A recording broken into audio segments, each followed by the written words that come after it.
Without even asking consent of Congress, he unlawfully proclaimed recognition for the Stalin regime. That did it. And exactly as the conspirators figured, the whole world did follow our lead. Automatically, that squelched the previously growing resistance movement of the Russian people. That automatically launched the greatest menace the civilized world has ever known. The rest is too well known to need repeating. We know how Roosevelt and his traitorous State Department kept building up the communist menace right here in our own country, and thus throughout the world. We know how he perpetrated that Pearl Harbor atrocity for his excuse to hurl us into World War II. We know all about his secret meetings with Stalin at Yalta and how he, with Eisenhower's help, delivered the Balkans and Berlin to Moscow. And last, but by no means least, we know that 20th century Benedict Arnold not only dragged us into that new corridor, the United Nations, into one world government, but actually schemed all the arrangements to plant it within our country. In short, the day that Roosevelt entered the White House, the CFR conspirators regained full control of our foreign relations machinery and firmly established the United Nations as the housing for the Illuminati one world government. I wish to stress one other very vital point. That Wilson League of Nations flop brought Schiff and his gang to the realization that control of just the Democratic Party was not enough. True, they could create a crisis during the Republican administration, as they did in 1929 with their Federal Reserve manufactured crash and depression, which would bring another Democrat stooge back into the White House. But they realized that a 4-year disruption in their control of our foreign relation policies could play havoc with the progress of their conspiracy. It could even break up their entire strategy, as it almost did before Roosevelt saved it with his recognition of the Stalin regime. Thereupon, after that Wilson debacle, they began to formulate plans to achieve control of both of our national parties. But that posed a problem for them. Manpower, stooges in the Republican Party, also added manpower for the Democratic Party, because control of just the man in the White House would not be enough. They'd have to provide that man with trained stooges for his entire cabinet, men to head the State Department, the Treasury Department, the Pentagon, the CIA, the USIA, etc. In short, every member of the various cabinets would have to be a chosen tool of the CFR, such as Rusk and McNamara. Also all undersecretaries and assistant secretaries. That would give the conspirators absolute control of all our policies, both domestic and, most important, foreign. That course of action would require a reserve pool of trained stooges, instantaneously ready for administrative changes and for all other exigencies. All such stooges would of necessity have to be men of national reputation, high in the esteem of the people, but they would have to be men without honor, without scruple, without conscience, men who would be vulnerable to blackmail. It is needless for me to stress how well the CFR succeeded. The immortal Joe McCarthy fully revealed that there are thousands of such security risks in all federal agencies. Scott McCloud unmasked thousands more, and you know the price Otepka has had to pay and is still paying for his expositions before a Senate committee of the traitors in the State Department. And you know that the men in the State Department who delivered Cuba to Castro have not only been shielded, but promoted. To the crux of the whole one world government plot and the maneuvering necessary to create another League of Nations to house such a government. As I have already stated, the conspirators knew that only another world war was vital for the success of their plot. It would have to be such a horrifying world war that the peoples of the world would cry out for the creation of some kind of a world organization that could assure everlasting peace. But how could such a war be brought about? All the European nations were at peace. None had any quarrels with their neighboring nations. And certainly their tools in Moscow wouldn't dare to start a war. Even Stalin realized that it would mean the overthrow of his regime unless so-called patriotism would weld the Russian people behind him.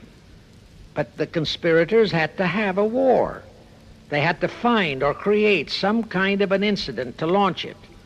And they found it in a little inconspicuous and repulsive little man who called himself Adolf Hitler. Hitler, an impecunious Austrian house painter, had been a corporal in the German army. He made the defeat of Germany into a personal grievance. He began to rabble-rouse about it in the Munich, Germany area. He began to spout about restoring the greatness of the German Empire and the might of the German soldiery. He advocated the restoration of the old German military to be used to conquer the whole world. Strangely enough, Hitler, the little clown that he was, could deliver a rabble-rousing speech, and he did have a certain kind of magnetism. But the new authorities in Germany didn't want any more wars, and they promptly threw the obnoxious Austrian house painter into a prison cell. Aha! Here was the man, decided the conspirators, who, properly directed and financed, could be the key to another world war. So while he was in prison, they had Rudolf Hess and Goering write a book which they titled Mein Kampf and attributed the authorship to Hitler, exactly as Litvinov wrote Mission to Moscow and attributed the authorship to Joseph Davies, then our ambassador to Russia and a stooge of the CFR. In Mein Kampf, Hitler, the pseudo-author, outlined his grievances and how he would restore the German people to their former greatness. The conspirators then arranged for a wide circulation of the book among the German people in order to arouse a fanatical following for him. On his release from prison, also arranged by the conspirators, they began to groom him and finance him to travel to other parts of Germany to deliver his rabble-rousing speeches. Soon he gathered a growing following among other veterans of the war, and that soon spread to the masses, who began to see in him a savior for their beloved Germany. Then came his leadership of what he called his Brown Shirt Army and the March on Berlin. That required a great deal of financing, but the Rothschilds, the Warburgs, and others of the conspirators provided all the money he needed. Gradually, Hitler became the idol of the German people, and then they overthrew the von Hindenburg government, and Hitler became the new Führer. But that still was no reason for a war. The rest of the world watched Hitler's rise, but saw no reason to interfere in what was distinctly a domestic condition within Germany. Certainly none of the other nations felt it was a reason for another war against Germany, and the German people were not yet incited into enough of a frenzy to commit any acts against any neighboring nation, not even against France, that would lead to a war. The conspirators realized they would have to create such a frenzy that would cause the German people to throw caution to the winds and at the same time horrify the whole world. And incidentally, Mein Kampf was actually a follow-up of Karl Marx's book, A World Without Jews. The conspirators suddenly remembered how the Schiff Rothschild gang had engineered the pogroms in Russia, which slaughtered many, many thousands of Jews and created a worldwide hatred for Russia. And they decided to use that same unconscionable trick to inflame the new Hitler-led German people into a murderous hatred of the Jews. Now, it is true that the German people never had any particular affection for the Jews, but neither did they have an ingrained hatred for them. Such a hatred would have to be manufactured, so Hitler was used to create it. This idea more than appealed to Hitler. He saw in it the grisly gimmick to make him the God-man of the German people. Thus, craftily inspired and coached by his financial advisors, the Warburgs, Rothschilds, and all the Illuminati masterminds, he blamed the Jews for the hated Versailles Treaty and for the financial ruination that followed the war. The rest is history.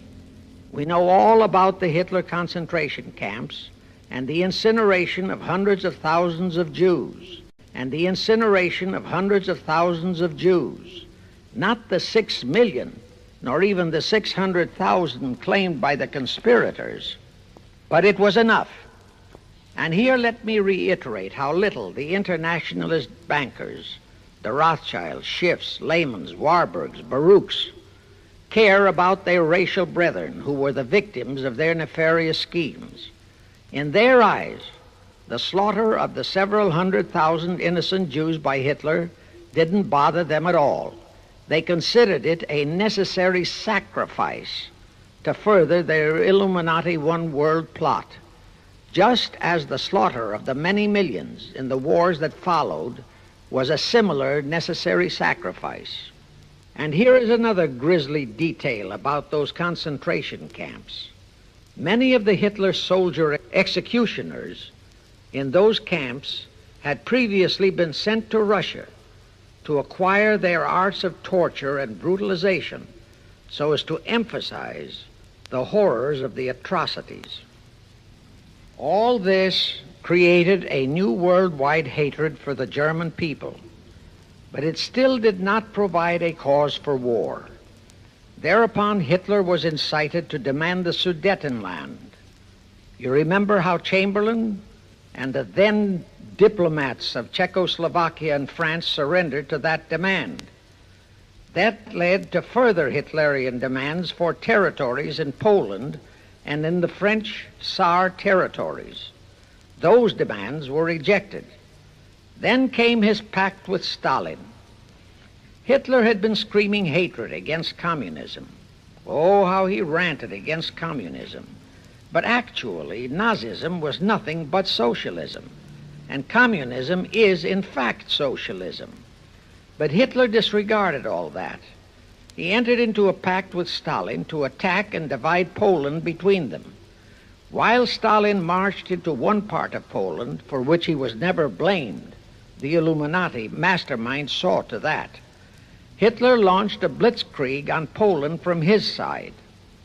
The conspirators finally had their new world war, and what a horrible war it was.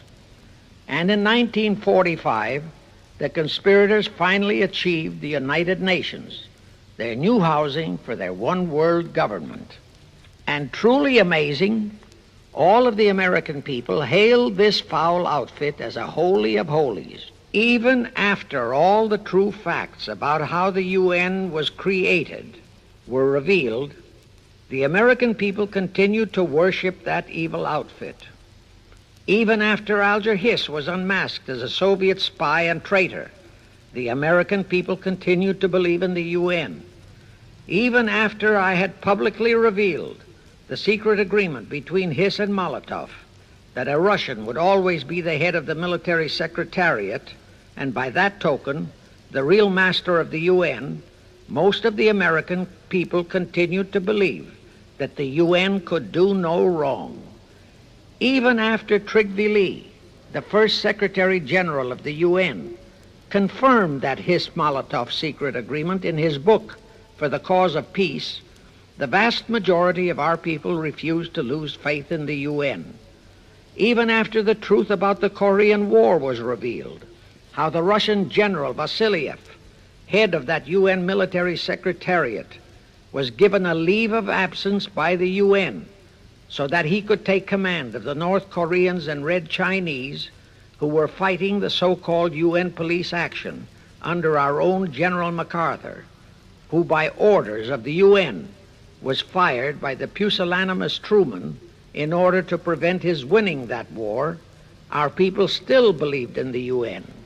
Despite our 150,000 sons who were murdered and maimed in that war, the people continued to regard the UN as a sure means for peace. Even after it was revealed in 1951 that the UN, using our own American soldiers under UN command and the UN flag, in collusion with our traitorous State Department and the Pentagon, had been invading many small cities in California and Texas in order to perfect their plan for the complete takeover of our country, most of our people brushed it off and continued their belief that the UN is a holy of holies.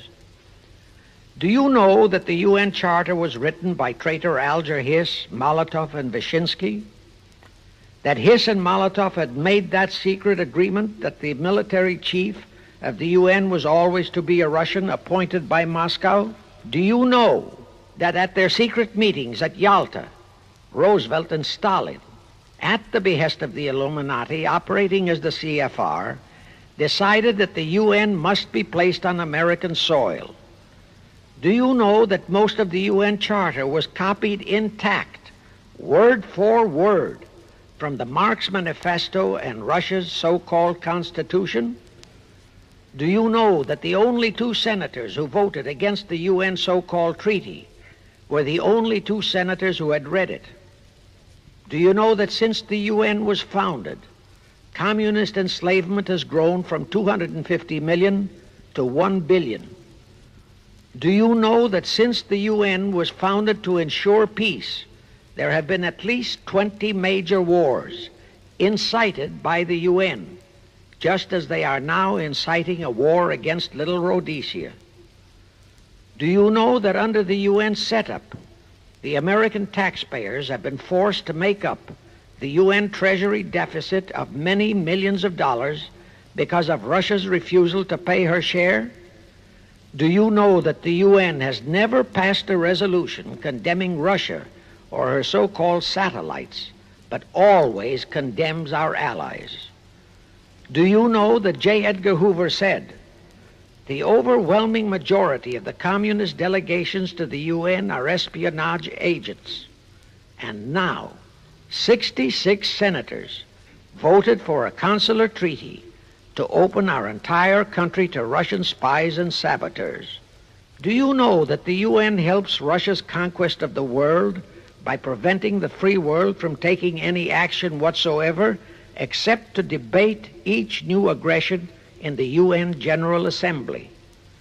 Do you know that at the time of the Korean War, there were 60 nations in the UN, yet 95% of the UN forces were our American sons, and practically 100% of the cost was paid by the United States taxpayers? And surely you know that the UN policy during the Korean War was to prevent us from winning that war. Do you know that all the battle plans of General MacArthur had to go first to the UN to be relayed to Vasiliev, commander of the North Koreans and Red Chinese, and that any future wars fought by our sons under the UN flag would have to be fought under the control of the UN Security Council? Do you know that the UN has never done anything about the 80,000 Russian Mongolian troops that occupy Hungary? Where was the UN when the Hungarian freedom fighters were slaughtered by the Russians? Do you know that the UN and its peace army turned the Congo over to the communists? Do you know that the UN's own so-called peace force was used to crush, rape, and kill the white anti-communists in Katanga? Do you know that the UN stood by and did nothing while Red China invaded Laos and Vietnam? That it did nothing while Nehru invaded Goa and other Portuguese territories? Do you know that the UN was directly responsible for aiding Castro? That it does absolutely nothing about the many thousands of Cuban youngsters who are shipped to Russia for communist indoctrination? Do you know that Adlai Stevenson, of all people, said the free world must expect to lose more and more decisions in the UN? Do you know that the UN openly proclaims that its chief objective is one world government, which means one world laws, one world court, one world army, one world navy, one world air force, one world schools, and a one world church in which Christianity would be prohibited? Do you know that a UN law has been passed to disarm all American citizens and to transfer all our armed forces to the UN? Such a law was secretly signed by Saint Jack Kennedy in 1961. by Saint Jack Kennedy in 1961. Do you realize how that fits in with Article 47, Paragraph 3 of the UN Charter, which states, I quote, "The Military Staff Committee of the UN shall be responsible through the Security Council for the strategic direction of all armed forces placed at the disposal of the Security Council," unquote. And when and if all our armed forces are transferred to the UN, your sons would be forced to serve and die under UN command all over the world. This will happen unless you fight to get the U.S. out of the UN. Do you know that Congressman James B. Utt has submitted a bill to get the U.S. out of the UN and a resolution to prevent our president from forcing us to support the UN embargoes on Rhodesia? Well, he has, and many people all over the country are writing to their representatives to support the Utt bill and resolution. And did you know that to offset the Utt bill and resolution, 50 congressmen, spearheaded by Schweiker and Moorhead of Pennsylvania, have introduced a bill to immediately transfer all our armed forces to the UN? Can you imagine such brazen treason? Is your congressman one of those 50 traitors? Find out and take immediate action against him and help Congressman Utt. Now, do you know that the National Council of Churches passed a resolution in San Francisco which states that the United States will soon have to subordinate its will to that of the UN, and that all American citizens must be prepared to accept it? Is your church a member of the National Council of Churches? In connection with that, bear in mind that God is never mentioned in the UN Charter, and their meetings are never opened with prayer. The creators of the UN stipulated in advance that there should be no mention of God or Jesus Christ in the UN Charter or in its UN headquarters. Does your pastor subscribe to that? Find out. Furthermore, do you know that the great majority of the so-called nations in the UN are anti-Christianity? That the UN is a completely godless organization by orders of its creators, the CFR Illuminati. Now, have you heard enough of the truth about the Illuminati's United Nations? Do you want to leave your sons and our precious country to the unholy mercy of the Illuminati's United Nations? If you don't, write, telegraph, or phone your representatives and senators that they must support Congressman Utt's bill to get the U.S. out of the UN and the UN out of the U.S. Do it today, now, before you forget. It is the only salvation for your sons and for our country. Now I have one more vital message to deliver. As I told you, one of the 4 specific assignments Rothschild gave Jacob Schiff was to create a movement to destroy religion in the United States, with Christianity to be the chief target. For a very obvious reason, the Anti-Defamation League wouldn't dare to attempt it, because such an attempt could create the most terrible bloodbath in the history of the world, not only for the ADL and the conspirators, but for the millions of innocent Jews. Schiff turned that job over to Rockefeller for another specific reason. The destruction of Christianity could be accomplished only by those who are entrusted to preserve it, by the pastors, the men of the cloth. As a starter, John D. Rockefeller picked up a young so-called Christian minister by the name of Dr. Harry F. Ward, Reverend Ward, if you please. At that time, he was teaching religion at the Union Theological Seminary. Rockefeller found a very willing Judas in this reverend.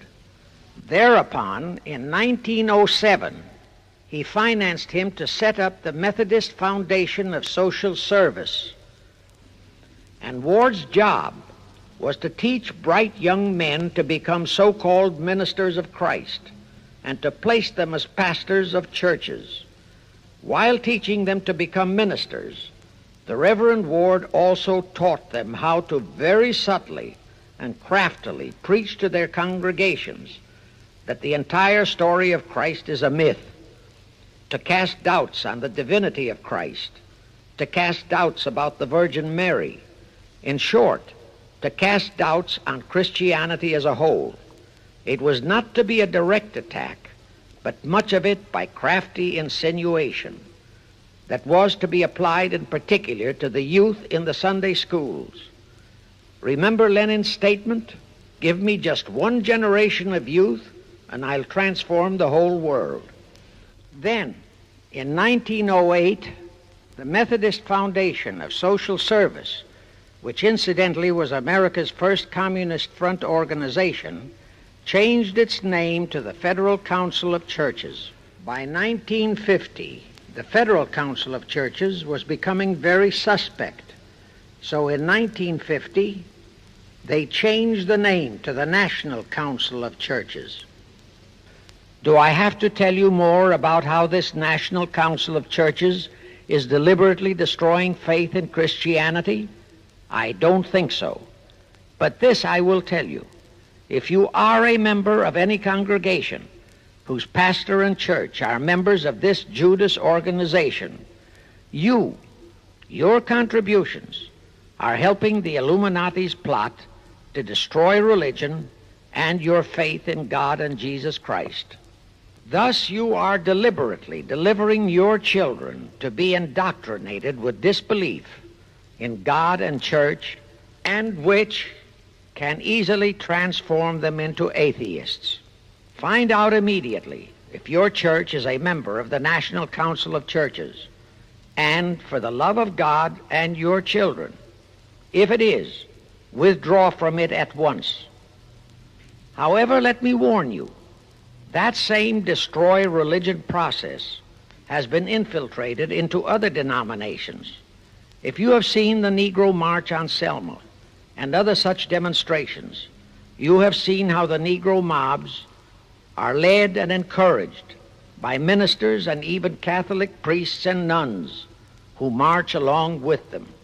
As a matter of fact, the Mormon Church is about the only one I know of that is clean of that kind of Judas infiltration.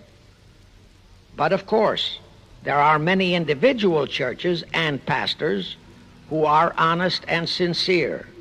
Find one such for yourself and for your children. Incidentally, this same Reverend Harry F. Ward was also one of the founders of the American Civil Liberties Union, a notorious pro-communist organization. He was the actual head of it from 1920 to 1940. He also was a co-founder of the American League Against War and Fascism, which, under Browder, became the Communist Party of the United States. In short, Ward's entire background reeked of communism, and he was identified as a member of the Communist Party. He died a vicious traitor to both his church and country, and this was the man old John D. Rockefeller picked and financed to destroy America's Christian religion in accordance with the orders given to Schiff by the Rothschilds. In conclusion, I have this to say. You probably are familiar with the story of how one Dr. Frankenstein created a monster to do his will of destroying his chosen victims, but how instead, in the end, that monster turned on his own creator, Frankenstein, and destroyed him. Well, the Illuminati, CFR, has created a monster called the United Nations, who, supported by their minority groups, rioting Negroes, the traitorous mass communications media, and the traitors in Washington, was created to destroy the American people. Well, we know all about that many-headed Hydra monster. We know the names of those who created that monster. We know all their names. And I predict that one fine day the American people will come fully awake and cause that very monster to destroy its creator. True, the majority of our people are still being brainwashed, deceived, and deluded by our traitorous press, TV, and radio, and by our traitors in Washington. But surely, by now, enough is known about the UN to stamp that outfit as a deadly, poisonous rattlesnake in our midst. My only wonder is what it will take to awaken and arouse our people to the full truth. Perhaps this record will do it. 100,000 or 1,000,000 copies of this record can do it. I pray to God it will, and I pray to Him to inspire you, all of you, to spread this story via this record to all loyal Americans in your community. You can do it by playing it to study groups assembled in your homes, at meetings of the American Legion, the VFW, the DAR, all other civic groups and women's clubs, especially the women's clubs who have their sons' lives at stake. With this record, I have provided you with the weapon that will destroy the monster. For the love of God, of our country, and of your children, use it. Get a copy of it into every American home.